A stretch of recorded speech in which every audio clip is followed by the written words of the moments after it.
Okay, I've been asked to do a few problems. Number 38 from section 7.3. So this is section 7.3, number 38. Okay, so we're asked to rotate the region defined by y equals e to the negative x squared, which is this function, y equals 0, which is the x-axis, x equals 0, which is the y-axis, and x equals 1. We're asked to rotate this region around the y-axis. So the easiest way to slice this is to slice vertically. Okay, and then once we've sliced vertically, then I draw the mirror image of this slice, and then it forms this slice when rotated.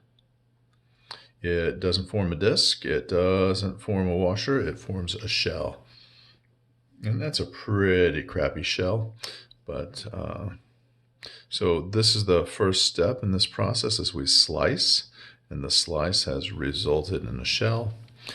Step 2 is we approximate. Okay, for a shell, volume is approximately 2 pi times the radius times the height times the delta, and in this case it's delta x. Okay, so the radius of rotation for a shell is usually x. Okay, that's the distance from the axis of rotation to the slice. That's x. The height of this shell is the function e to the negative x squared.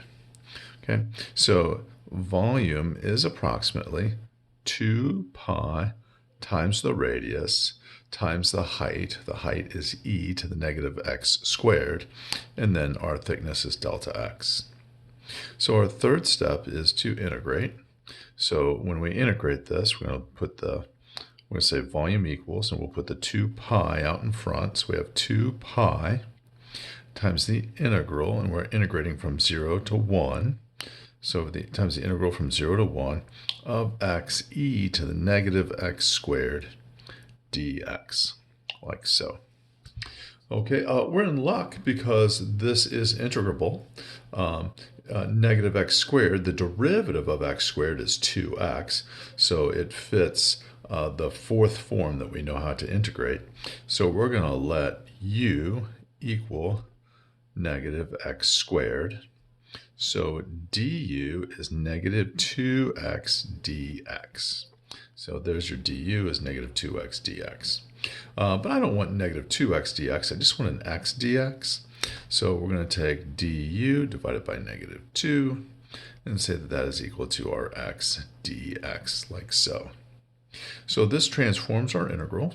So almost forgot to replace my limits of integration, right? So u of 0 is 0 when we plug 0 into negative x squared, and then u of 1 is equal to negative 1, like so.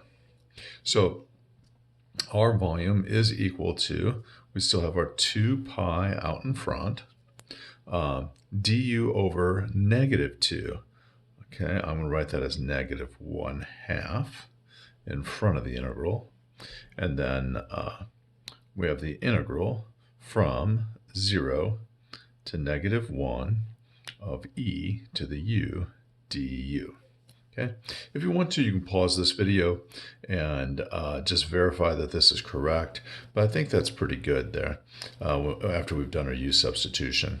Okay, so this, our negative x squared was u, and our x dx was du over negative 2. du over negative 2. So we've completed our substitution. So volume is equal to negative pi times the integral. Well, let's just go ahead and integrate this. The integral of e to the u is e to the u. So we've got e to the u evaluated from 0 to negative 1. Okay, let's see. Just cut that off and make that clear. Okay. So volume is equal to negative pi And now we're going to put in our limits of integration. So we've got e to the negative first minus e to the 0 power. So volume is equal to negative pi. Now e to the negative first, that's just 1 over e. So I have 1 over e minus, and then e to the 0 is 1, like so. Okay, that's pretty ugly right there, saying a volume is equal to negative pi times this negative number. So let's clean this up. So we have volume is equal to negative pi.